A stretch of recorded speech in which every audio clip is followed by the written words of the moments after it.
So many of you have been talking about coming to Florida, buying a house, or renting, and I thought I'd talk about it a little bit more. I have other videos about buying, renting. I even have a video talking about buying land. That's my #1 video on this channel. But first, let me say that I highly recommend, if you're moving to Florida, no matter if you're retired or looking for a job, especially if you're looking for a job, and especially if you're not familiar with Florida, I would highly recommend that you rent the first year. So you could check the neighborhoods out, because you might think it looks good from the internet, everything looks nice, and it's not for you. It may be a nice neighborhood, but it might not be for you. You might want to be closer to the city, you might want to be in the suburbs, you might want to be a little bit inland where there's more land. So I think you need to find out by driving around and seeing with your own 2 eyes where you want to live.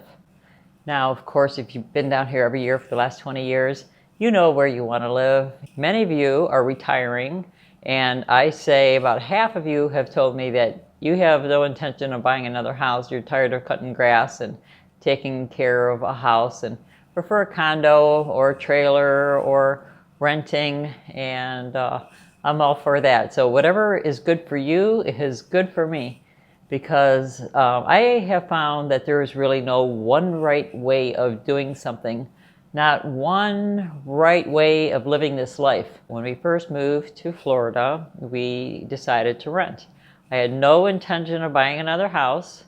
I loved renting. I thought it was great, but they were giving houses away, and it was an opportunity we could not pass up. So we bought a small house. It was great. We had it for 8 years. There were some things I did not think about when purchasing the house, and it really didn't matter too much, but you know, it might matter to you, so I want to bring it up to you.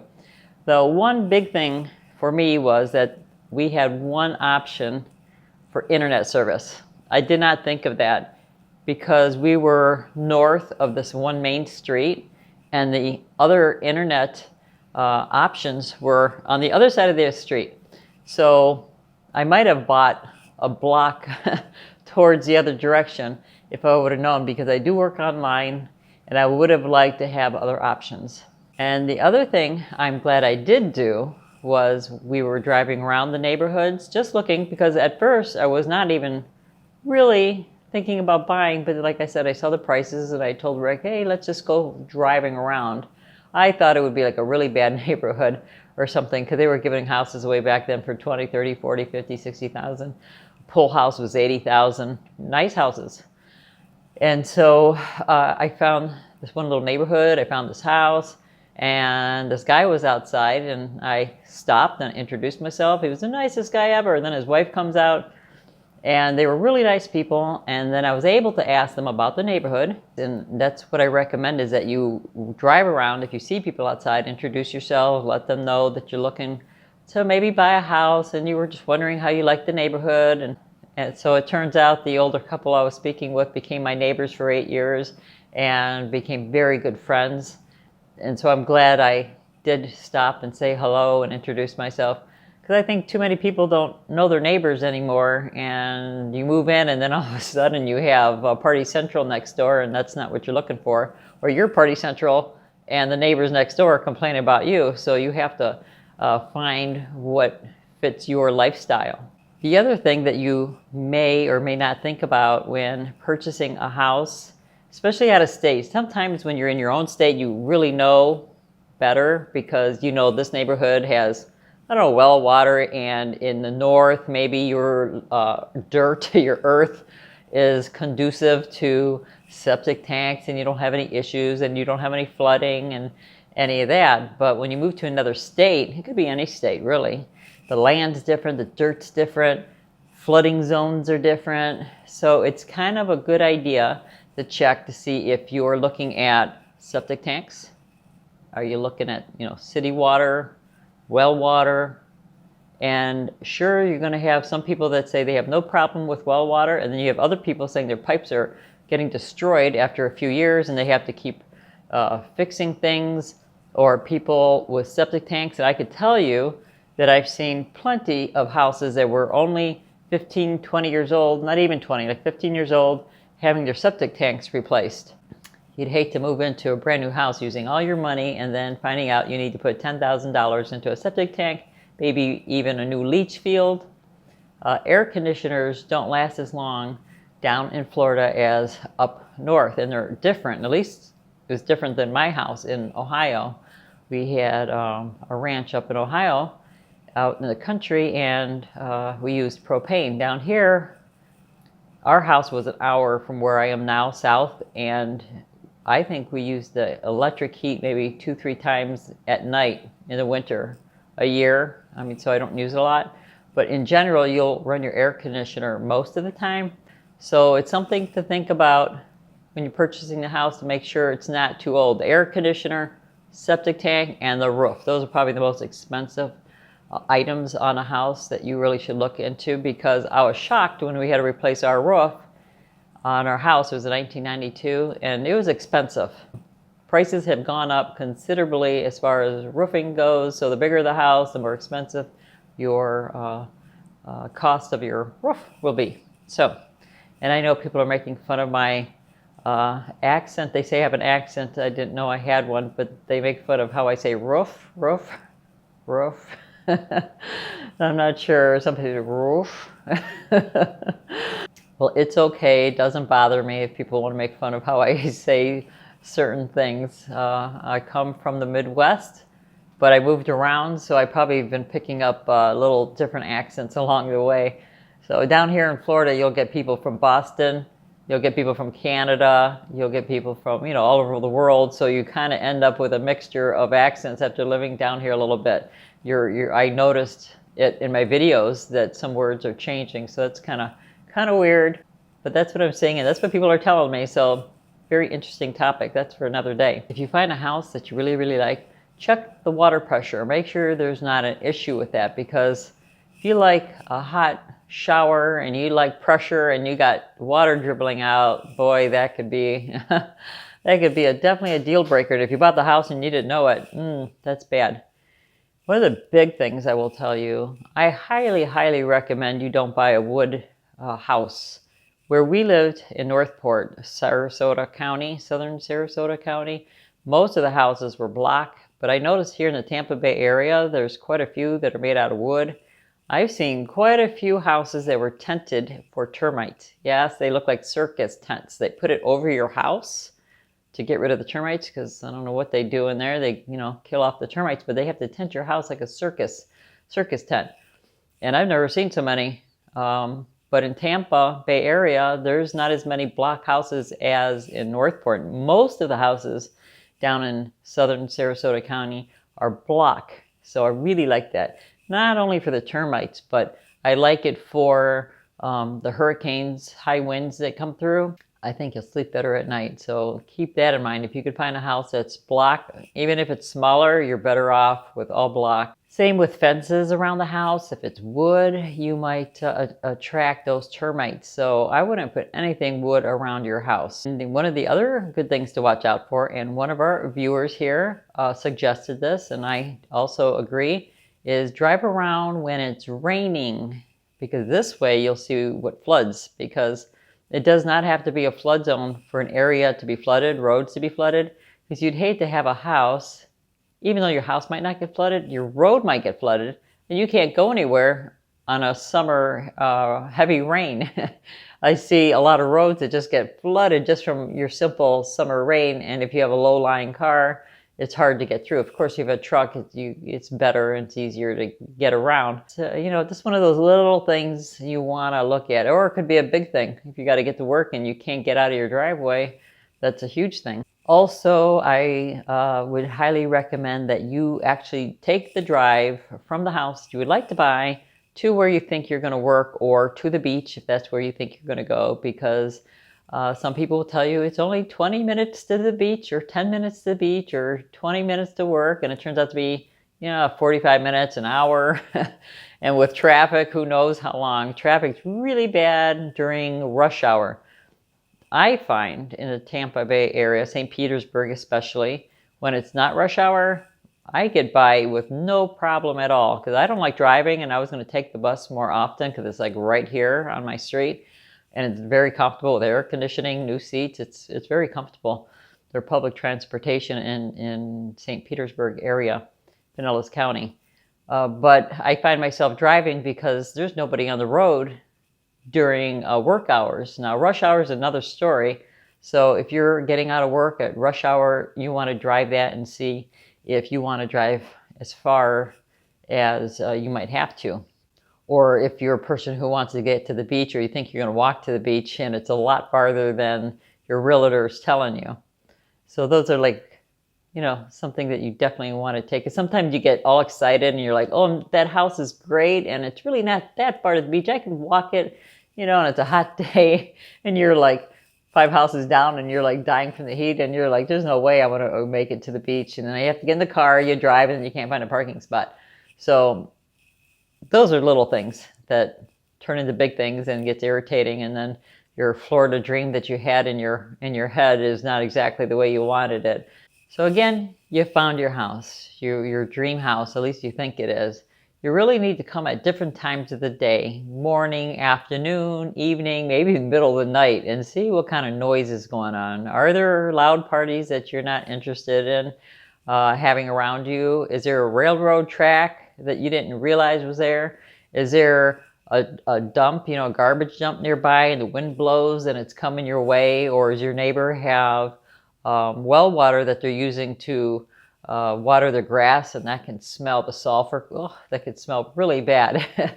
Even though your area might have city water, but you didn't realize your neighbor's using the well water, and then it has that smell and you may not like it, or maybe you don't care. So that's all I'm saying. Some people don't care about certain things and some people do care about other things. Or if your house is too close to the highway and you hear sounds back and forth, or you're near the airport and you got a bunch of airplanes coming and going, that might bother you. I personally like the sounds of trains, airplanes, cars. It kind of is like white noise for me. And then for those of you who are thinking about getting a condo and you have the HOA fees, and some of you may not care about the strict rules that are in place in some of these places. They're not always strict. Some places are, some aren't. But the problem can be, and you should watch out for it. I'm not saying you shouldn't get a condo or an HOA, but sometimes laws and rules can change. You agree to something and then everybody votes and they change, I don't know, that you can't have your statue in your lawn and you have to remove it, and it's something that you really care about. It's an angel of a family member that you put there, you know, for memories, or some tree that you planted and now you can't have it. And these are like true stories that I've heard, where this one guy got permission to put some siding, a kind of siding, up on the top for decoration. And then they changed the rules and he had to take it down, and they fined him daily until he did, and he didn't. He took it to court, but he lost. There's a lot of stories out there. You could put it in their HOA nightmares, and I'm sure you will get a long list of things that can happen. Of course, I'm not one to tell you not to do something, because it may not happen, these bad things that you read. It's just like people are worried about hurricanes in Florida. They can happen anywhere pretty much along the coast of the United States, and I don't think that you should not move to Florida because you're worried about that. And same with HOA or anything else. If there's something that you want to do, life is super short. My birthday's next month, and I'm telling you, and I know some of you are even older than me, so I think you could agree how fast it goes. It seems like I was 21 yesterday, and now I'm going to be 51. You know, I'm like, I got to hurry up and do what I got to do. So I'm just telling you, I know a lot of you think, okay, I got to do the right thing. I got to do the right thing. Am I doing the right thing? Should I just do this because it's more logical? I'm not saying to go wild and be irresponsible in your life, but let yourself enjoy it a little bit. Besides getting a really good inspection on your house, termite inspection, checking the whole house inside out to make sure it has good bones and, you know, see exactly what's what. The other thing I would highly recommend too is getting a survey of the property. Because you might have a fence and you think this is my yard, but you might have 3 more feet on each side of your property, or you have 3 feet less and your fence is in the wrong area. And then there might be a lawsuit later on because the neighbors or new neighbors come in and say, hey, that's my land and you got to take your fence down. So that's the whole thing. So I would definitely have a land survey, and all this costs money. So you got to make sure this is a house that you want, because you're going to be spending money like $300-400 on the inspection on the house, and then who knows for the survey. Some of these suggestions that I have would be the same for renting an apartment. Not all of them, but some of them, like noise, and asking people what they think about it, and checking Google reviews. And of course, for neighborhoods, you got city data that you want to check, and area vibes, and there's other websites that will tell you what the average crime is. And just because there might be crime in one area, you go down the street and there's hardly a crime ever. So it's very, different in each area. So you're going to have, that's why I say talk to people. That's my best suggestion, is you go see for yourself. You go out at night, drive around and see. If you're buying a house, you're going to want to make sure that the neighborhood's not going this way, downhill, because then the price of your house is going downhill. And if you want to sell it, you may not be able to sell it. And if you have a mortgage, you find yourself underwater, and it's a whole problem. If you decide you have this little house, you want to expand, you want to add an extra bedroom or whatever, find out what the codes are in that town and make sure that's something you can do. Do you have enough land to do it? Don't assume that automatically that you're going to be able to add stuff to your house. Because you might be thinking, oh, just build this extra garage to put my RV in it. Some towns may not let you put an RV in your driveway, or a boat, or build that extra garage. So look ahead, ask ahead of time before you make any purchases of the things you might think about that you might want in the future. You may not want it now, but you're thinking, well, maybe 5-10 years from now, I'll get that boat and I'll just park it in the driveway, and then you find out you can't. Then you have to pay an extra whatever to park it somewhere. And the last thing is cell reception. Is your cell phone going to work? Try to make some phone calls from the house that you think you're going to be buying and see if you're going to have a problem. It depends on the company, where you are, where the cell towers are. There's a lot of things that can determine if you're going to make that phone call or not. After we sold our house last year in Northport, we traveled, for those of you who don't know, for about 7 months. And then we came here. Actually, we were in Pensacola for 3 months, and now we're here in Tampa Bay area, which I love very much. And maybe I'll end up staying here. But we don't want to buy a house at the moment because we don't know what's going to happen with our kids, or in college. So whenever they're done, maybe Rick and I will make a decision on exactly what we want to do. I always look at houses, houses for sale, all the different options I have. I know we want to continue traveling, so it's not really on my radar to buy a house. I really don't want to. I know some people think, oh my God, you're throwing money out.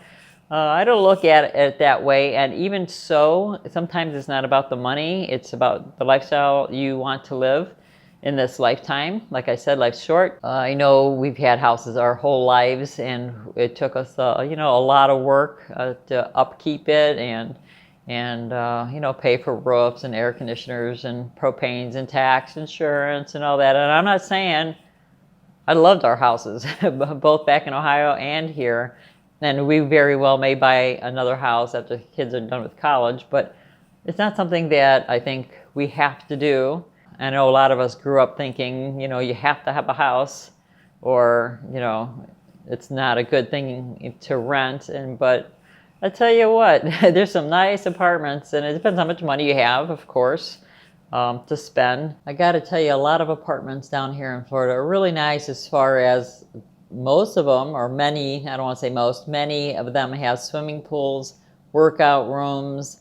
They have monthly get-togethers, communities. It's kind of like having a condo, except you don't have to worry about changing the light bulbs, unplugging toilets, sinks, putting a new roof on, or air conditioning unit, or even buying filters. They give me a filter for the air conditioning unit every month, and if I need anything, they're here, right away. That's all I have for today. Some of you said you were moving down here and you're debating about houses, renting, what you should look for. And I know I made other videos talking about what to look for, but I don't think I mentioned most of what I mentioned today. So there you have it. If you have any other suggestions for people looking for houses, what they should look out for, comment below. I'm sure they would love to hear. Thank you for watching. Thumbs up if you like. Please share and don't forget to live a passionate life.